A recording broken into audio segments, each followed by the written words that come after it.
Hello and welcome to the Zach Ratliff Show. I'm Zach. Thanks for being with me. I'm glad to be with you. Thank God for another day. I hope you all had a good Labor Day weekend. I certainly did. I was able to do some bush hogging, get my deer lease ready, and move some deer stands, move some feeders, and all the things that I enjoy. And so, anyway, I was able to do that, and then had a fish fry at my dad's last night, and while my daughter swam with her cousins, so just a big time all around the Labor Day weekend. Let me start off by thanking my sponsors, Mortgage Financial here in Texarkana, Elmwood Custom Goods, and Church on the Rock, Texarkana. That's churchontherock.org. Um, anyway, so I had a good weekend. Really enjoyed it. What is Labor Day? Where did that come from? And I felt like I somewhat knew, but I didn't know the history behind it well enough, and it goes back into the 1800s even. But I knew it was, and you can go to see this article. You can go to the stridentconservative.com. Stridentconservative.com. It says Labor Day, an American holiday rooted in Marxism and socialism. And that's exactly right, because it was for the laborers, and it had the hand holding the deal, and the sickle or whatever they had, the hammer or whatever it has in there. Um, it's a communist holiday to bring laborers together with roots all the way back to, it became an official U.S. holiday in 1894, but the roots go back farther than that, into the eight. There was a 1871, 1877. Um, but it goes on to say in this article is, it says, ironically, the Labor Day celebration of Marxism and socialism was created by people living in America, a nation with one of the highest standards of living in history, thanks to free market principles of capitalism and principles that people like AOC and others want to destroy. So that's what's crazy. It says another irony is how the majority of people in America, including Marxists and socialists, will celebrate the day by spending money earned from their oppressive bosses, right? Because this is the deal. The man is oppressive. They're not talking about the government like I am. They're talking about, like, well, even I saw a post yesterday, and it said, how do you feel about these billionaires? Well, there are only, like, what, 902. We talked about this last week, I think. There are only 902 billionaires in America out of over 350 million people. There's not that many. Everybody that's rich isn't a billionaire, and I think it's lost on people how much a billion is. It's 100 million. And I mean, and yeah, while there are more millionaires, because by the time you value in your house and all the things, on paper you can be a millionaire. But I promise you, if you're having to go on paper to call yourself a millionaire, you're going to work, right? It's not a you can go live whatever life you want to.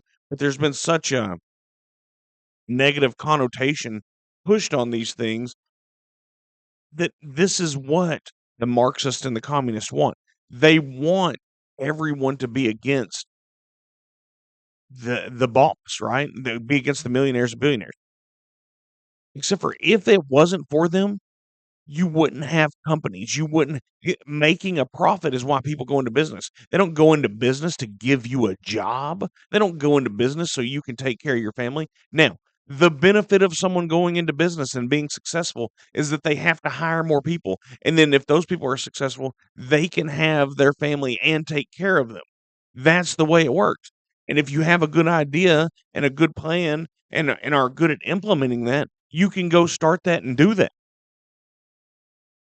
Businesses aren't started to take care of you, they're started to fill a need in a capitalistic system. There was a protest here yesterday. Was it yesterday or Sunday? And I don't know. I started to drive by, but I didn't care to be aggravated enough to drive by and go talk to them. um, just to be honest, because it's one of those things. Do you ever know something and realize someone else doesn't know, and they don't know enough to be dangerous, right? That you can have a conversation with someone, and then you just have to be quiet at some point because you realize they don't even know enough to have this conversation with you. Look, I've been that person before. I think I knew something, and then at the end of it, I was like, "Oh, I had no idea that I was talking to someone who was an expert on that matter." Well, I'm no expert on the matter, but a lot of people are just so misinformed about our system and about the roots of Labor Day being based in Marxism and capitalism. But they're so misinformed in what Marxism is and what communism is. Like, oh, everyone will just live together and be happy. No, no, that ain't what's going to happen. Um, and here's the thing about communism: never in history that it's been tried has it worked. Not one time. There, you cannot give a successful example of communism. Every time it just goes into either totalitarianism or despotism. It's never everyone's the same. And the often referenced book Animal Farm is a great example of that. All animals are equal except for the pigs, and the pigs get to live in the house.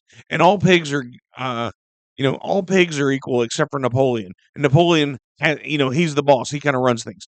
There's no such thing as a commune, and it's not even in our human nature to live as such. Every tribe around the world has a chief, right? I mean, we're not going to live um, copacetically. It's just not a thing. And so the search for it is amazing, and the complete disregard for knowledge that is available is, is amazing. All right. Anyway, that's what I have to say. I hope you enjoyed your Labor Day. But let's understand where it came from. And, it's one of what, 13 federal holidays now? Maybe it's 12 federal holidays. You know, I don't know. Anyway, it's just it's just an interesting thing, to me. Okay, I wanna get to what has happened, and it's not a big deal. Well, I don't wanna say it's not a big deal. I wanna get to, a post that was made last night by the Bowie County Republican Party, and then kinda my view on it. So, let me tell you what's going on here in our state house district, um, for our area, which is gonna be, parts of Red River County. There's a few counties involved in it. So they're taking up a censure due to the Republican Party of Texas has Rule 44, where if your state representative doesn't follow the principles outlined by the state party, then they can be censured. And if you all listened to last week's hour plus long show, we talked about this some. But anyway, you can censure that person and make them not be able to be on the ballot for the next little bit. Well, anyway, that looks like that's going to happen for our state representative out of at least two counties in our district. Now, I am not necessarily calling for this. What I am calling for is to look into it and see if the criteria has been made to consider the censure. Okay. Now, this is a rule voted on by Republicans in the Republican primary that was put into place. So we have these rules that we're supposed to follow. Well, anyway, the Republican Party, Bowie County Republican Party comes out and puts a Facebook post out yesterday. It says, "The voters decide. While it is always appropriate for Republicans to express the disapproval of actions we believe stray from our principles, attempting to use censure to deny ballot access runs counter to both Texas and our Republican values of grassroots democracy." Okay, we'll listen. It goes on to say the Republican Party has long stood for the principle that all sovereignty rests with the people. Okay, I'll give you that.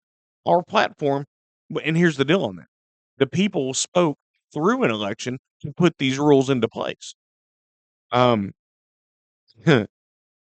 Our platform emphasizes grassroots control, not top-down dictates, um, whether it be from state Republican executive committee or our county executive committee, claiming we can strip candidates for public office of ballot access by internal party resolution substitutes the judgment of a few party officials for the collective voice of tens of thousands of Republican primary voters who voted for this rule.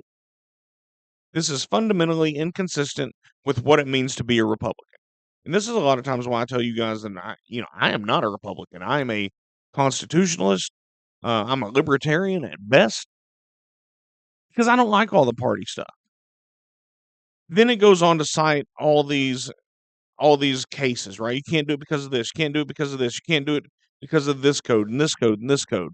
And what about this judgment? And so then it goes on to say, um, if we adopt a resolution attempting to deny ballot access through censure, the outcome is predictable. The court will strike it down, and the Republican grassroots voters would rightly be wasting Republican Party resources, on and on and on, and basically how we're not going to do that in Bowie County. Okay, and if they don't want to do that, but at least have the conversation, right? Because why is our party in Bowie County allowed to violate the rules that we as voters um, put into the Republican Party, right? Why can we violate that?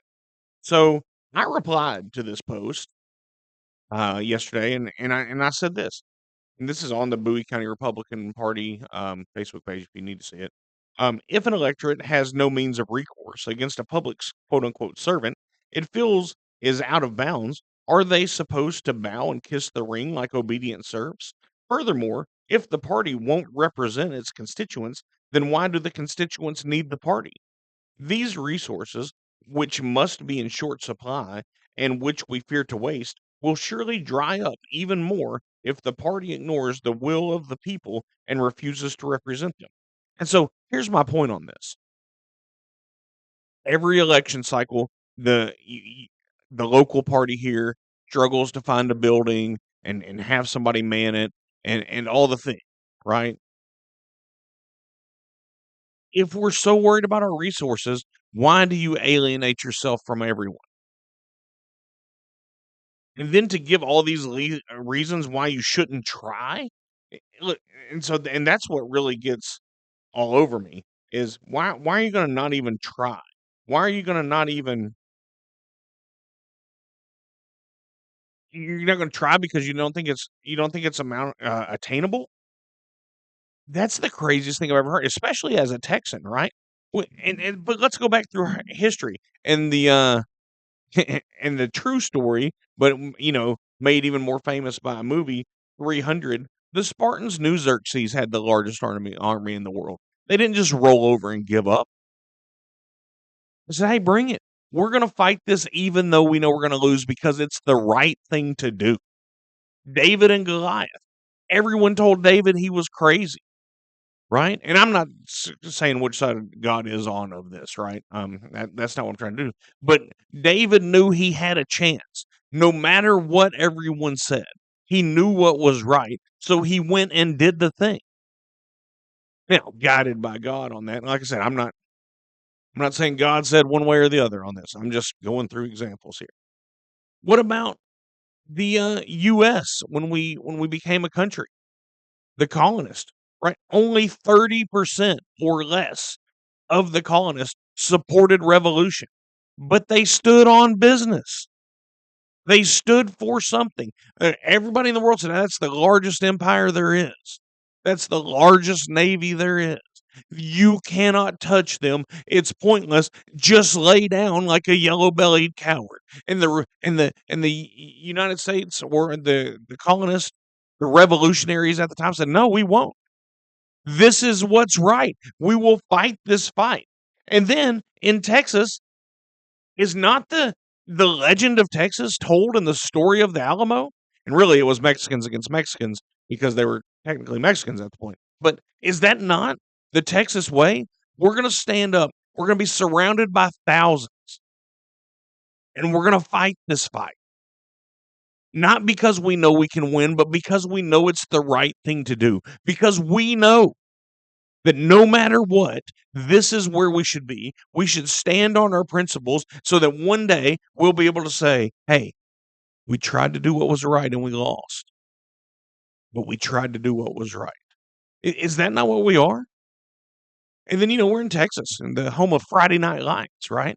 Anybody that's ever played a sport can probably agree with this, but I know as having played football in middle school and high school and little league, There were times when you thought, "Hey, we didn't have this," but you didn't lay down and quit.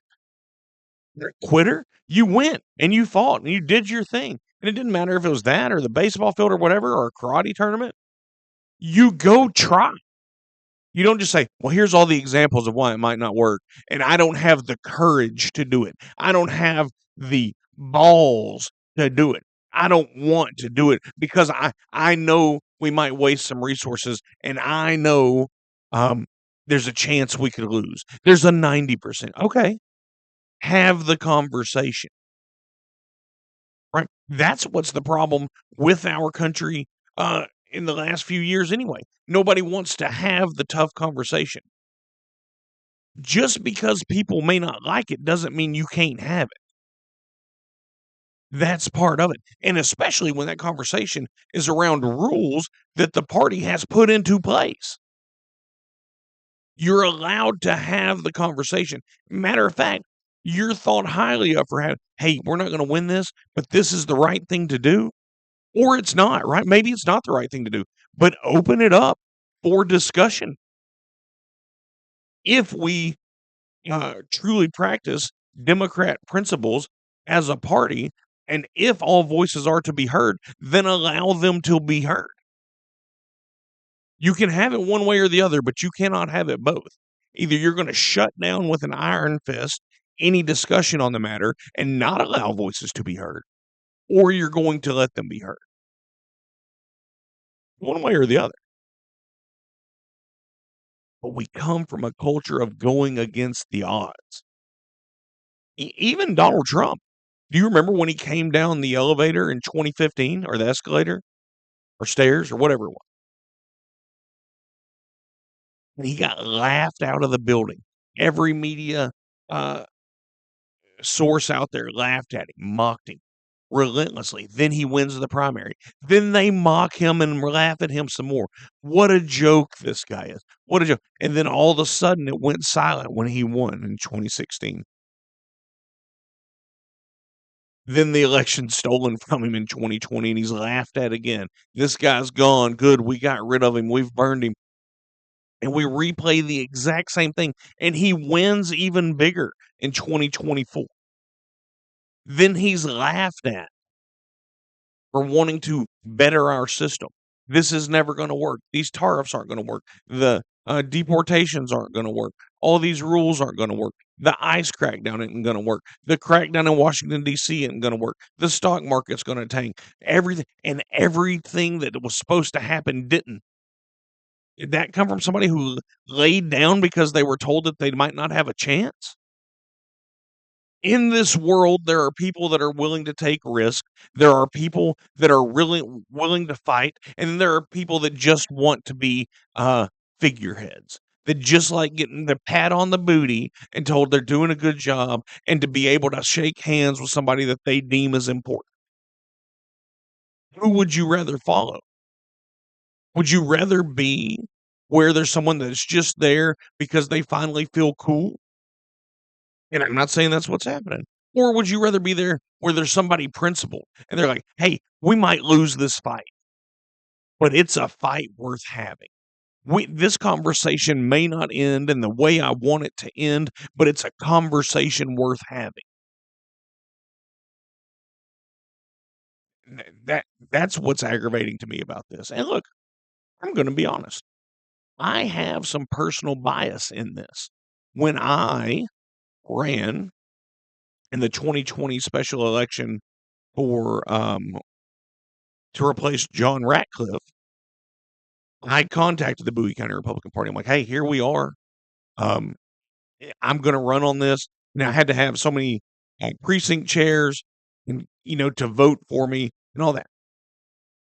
And I'm not going to name them. Only two of the however many, what is it, 30 precinct chairs in Bowie County would give me the time of day. Okay, yeah, we're not going to do that. Da, da, da, da. But they wouldn't tell me what they were going to do. So I'm going to go to the convention and I'm going to pay my money to be there.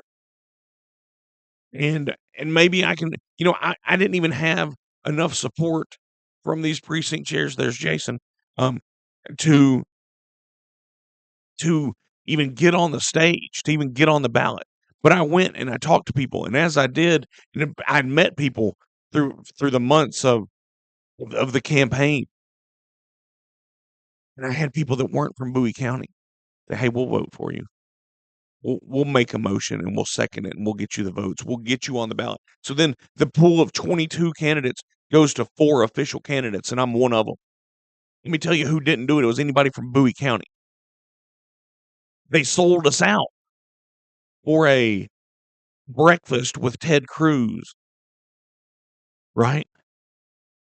They didn't support anybody from the county. They wouldn't even talk to anybody from the county because that wasn't the cool kid. This isn't a vendetta against them, but this is a habit. This is a way that they operate. Every single time, it's not about the citizens of Bowie County. It's about whose hands can be shaken, or however you say that, whose hands they can shake. Stand up. Have the conversation. That's all I'm asking. Have the conversation. Anyway, I just wanted to update you on all that. Now let's get to some some of the other stuff uh, you may have missed over the weekend from the national and other state things. FoxNews.com and Eric Doherty breaking. Democrats are furious after it has been officially confirmed that gas prices under President Trump hit a 5-year low on Labor Day weekend. What? Say it ain't so. Actually, a little bit higher here right now. But on average, but his policies aren't going to work, except for they do. Here's this: Elsie Stefanik is preparing, or Stefanik is preparing to run for governor of New York. In the swamp. But yeah, this woman, I hope she gets it. That's from Donna Hannah on Substack.com. I hope Elsie gets it. She's strong. That would be great. That would be amazing, honestly. I have to hit I'm not a robot again. The Supreme Court has a, this is from, who's this from? It's an archive. I can't remember what source this is from. Anyway, it's an article, Washington Post. Um, it says, the Supreme Court has expanded Trump's power and he's seeking much more. No, the Supreme Court hasn't expanded Trump's power. Don't fall for that lie if that's what they're about to carry across the media sources. The Supreme Court has affirmed the Constitution and brought powers back into line with the Constitution, which we are governed by. Everybody wants to call us a democracy, and we are not a democracy. We are a constitutional republic. We have people that represent us. We have laws that we must follow. Now, oftentimes you'll hear me say that we're post-constitutional because that's how we act. We are far from a democracy. You have to remember, I think it was Marx that said, democracy is a stepping stone towards communism. If everybody had a vote, no one would have any rights. Just think of all the groups that have rights out there. And I'm not against it. I'm glad, right? You have, your minority races and even your LGBT and whatever you want have rights right now because we're not a true democracy. Because what the majority of people wanted, they would just get. If they would want your house, they could vote to take your house. If they want your stuff, but that's not the world we live in. We live in a world of laws that are set by Constitution. So, anyway, there's that. I have some other stuff, but I went longer on our local Republican Party than I planned on. Look, I think the people that are in our local Republican Party, I'm friends with a lot of them. We just can't be afraid to have the conversation. That's all I'm saying. Anyway, I'm gonna get out of here. I've got work to do. I hope God blesses each and every one of you today, and we'll be back and we'll do it all again tomorrow.